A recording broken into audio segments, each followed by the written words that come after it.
Cold calling strategies that actually work. Hey, I'm Donnie Bovine, the CEO and founder of Success Champions Networking and the author of Endless Stream of Referrals. This is Growth Mode, where we talk about sales, business development, and growing and scaling your business. Hanging out with me, as always, is my buddy Kevin Snow, a sales and automation tactician and genius. Hang out with us as we dive into how do you actually cold call so it actually works.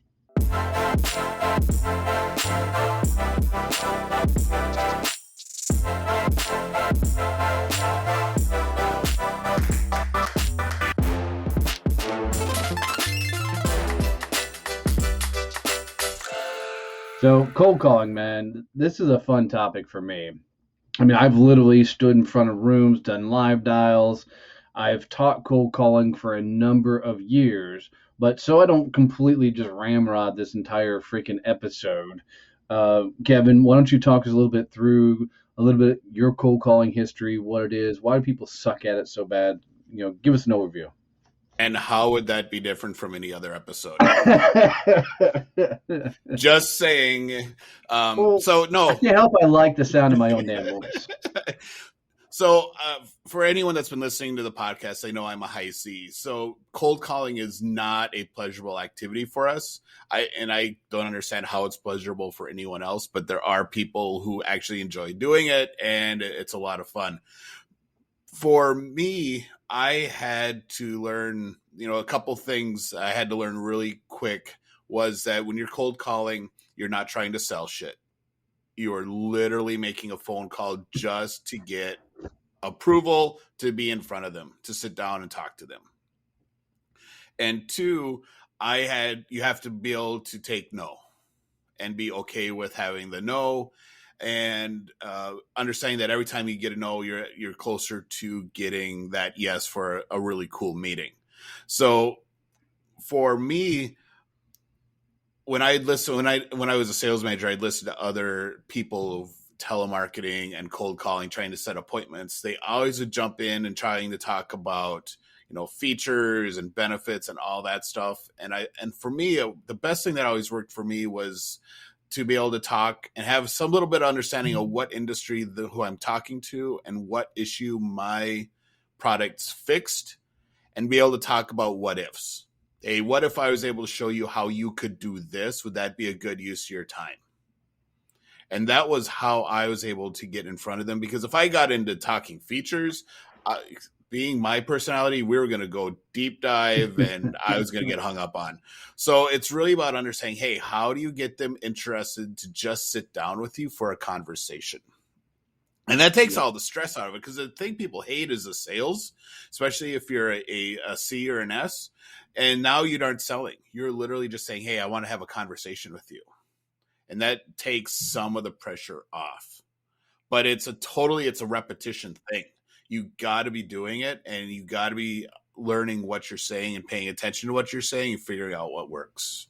For sure, man. I think you hit a nail on the head several times, but the biggest thing somebody's got to do if they're going to cold call is fucking relax. I mean, people get so worked up over that they got to get on the phone and dial. They get so in their head about what's about to happen. Rejection rears its ugly head. The little gremlins start talking in their fucking ears. Look, at the end of the day, man, like we talk about all the time with sales, a cold call is nothing more than a conversation. And I mean, I know once upon a time I was training a company with a bunch of inside sales teams, and we were walking them through cold calling, and they kept bragging about this one gal that was just crushing it with a number of dials. She was new to the company, and she was just doing more dials than anybody else. And they were so excited because for how much activity she was doing. But for her first 3 or 4 days, they never checked her call log. And when they finally did, they realized why she was making 2 to 3 times more calls than anybody else is she was literally just calling her own personal cell phone. She wasn't even out calling, all the people. She thought she was being graded about a number of dials and not overall successes, because that's what they were praising her for. Obviously, she didn't stay with the company, but that's how afraid of cold calling people get, is they'd be willing to dial their own cell phone versus going through the mental game of everything of cold calling. So I think first thing people have to do is relax. The second thing people absolutely have to do is you got to have a list. There's nothing worse than sitting down to do cold calls and going, okay, I'm going to do 20 dials today, and during these 20 dials, I'm going to find the people where they go. So they go to LinkedIn or they go to Google, they put a search term in, they find a CEO, then they have to look up the number, and they go through all the steps.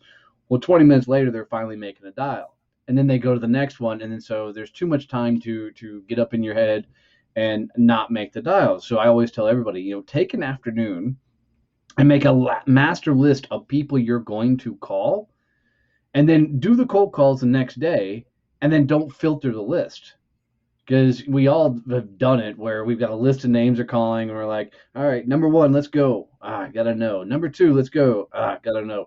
Number three, they probably don't need what I'm selling. Let me skip them and go to the next one. So you can't filter the fucking list. My um favorite Go my ahead. favorite tactic when I was doing the Nextel thing, selling the walkie-talkie phones, is when I was driving around for appointments with clients. I had one of those little micro tape recorders in my vehicle, and I recorded the names and phone numbers of all the company vehicles that drove by me. And because I understood, hey, it was all about, hey, I know who my target market is. It is companies who have people out on the road doing things. So I was like, all right, I'm going to record all these company names and phone numbers. And that was how I made my list. And then I'd listen to it, write them down, write the number.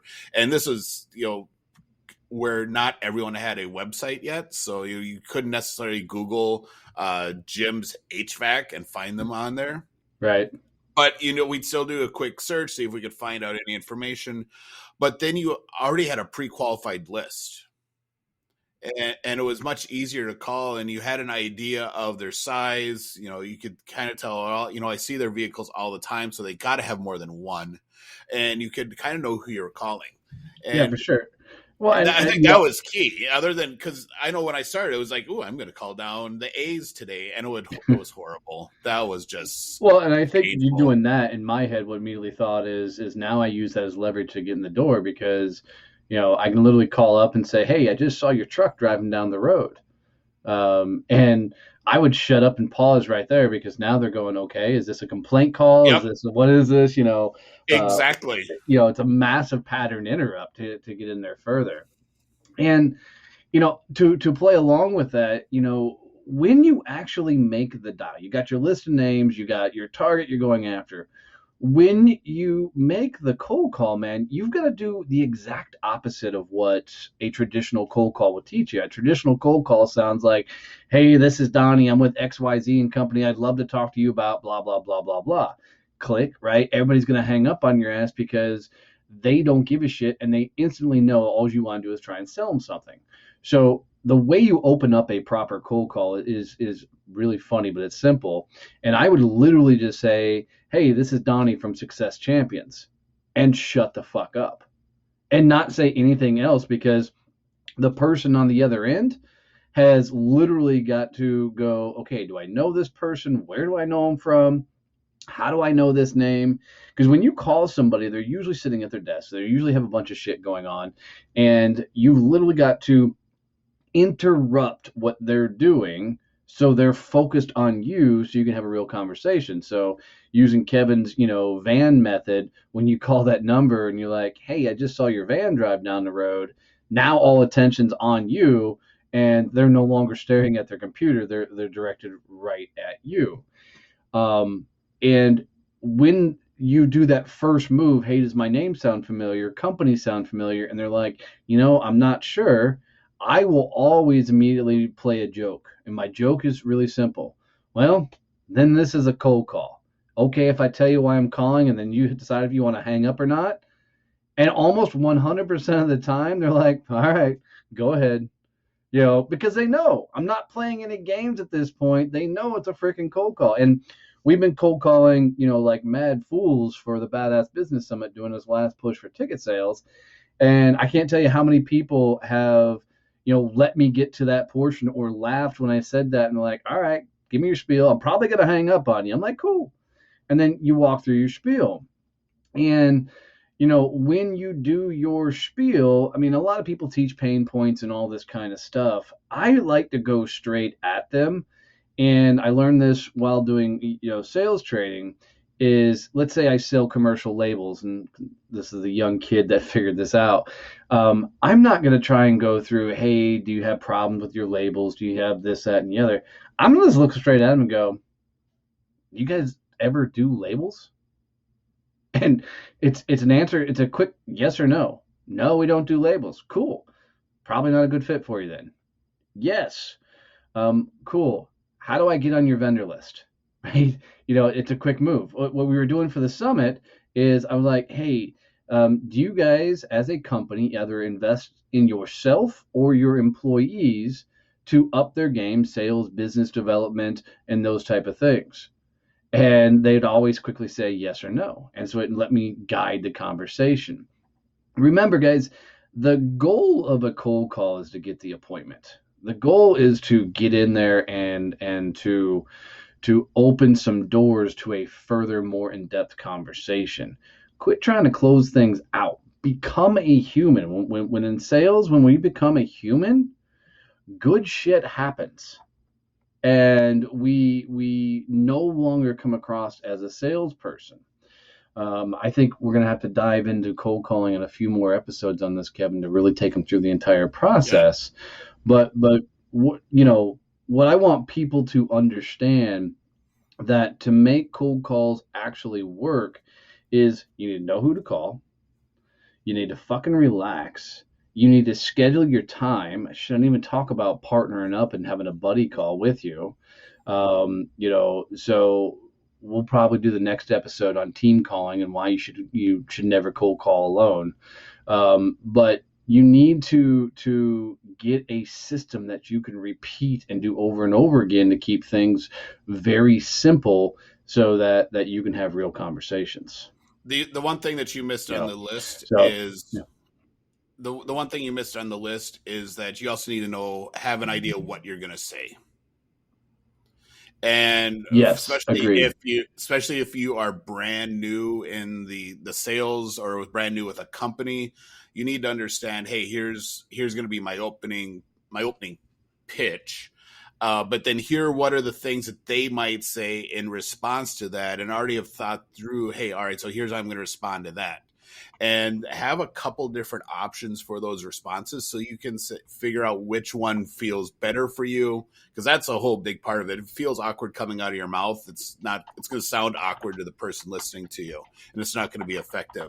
But think through, hey, how are these calls going to go? When I start doing it, what's going to happen? What do I say? And a lot of companies will provide a script. Hey, here's how you telemarket. Honestly, those scripts are going to suck because they were written by a marketing person who doesn't actually telemarket. So go through, and there's going to be some nuggets in there that are awesome. Pull things out, but figure out, hey, how do I want to say it that sounds like me? When I telemarket and cold call, it's going to sound completely different than when Donnie does it. Even though I could pull off his techniques, it doesn't sound authentic coming out of my mouth. So it's really key that you've thought through, hey, here's what I'm going to say, and here's how it's going to go, and here's how it's going to end. For sure. And I think for this one, guys, keep it simple.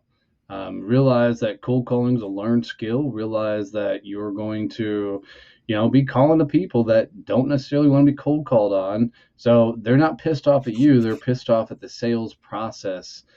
Even though that most people you're cold calling have to do cold calls themselves to grow their business. So they get it.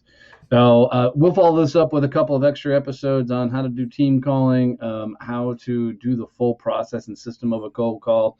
So we'll probably spend the next couple of episodes there to get you guys really, really dialed in. So as always, guys, if you got any value out of this one, any tips, tricks, things that you can use in your business or life, please do us a favor. Make sure you're subscribed and follow wherever you're listening or watching to this. And please tell one other person how to subscribe or follow the show. Appreciate you guys. Love you, mean it. See you. Bye.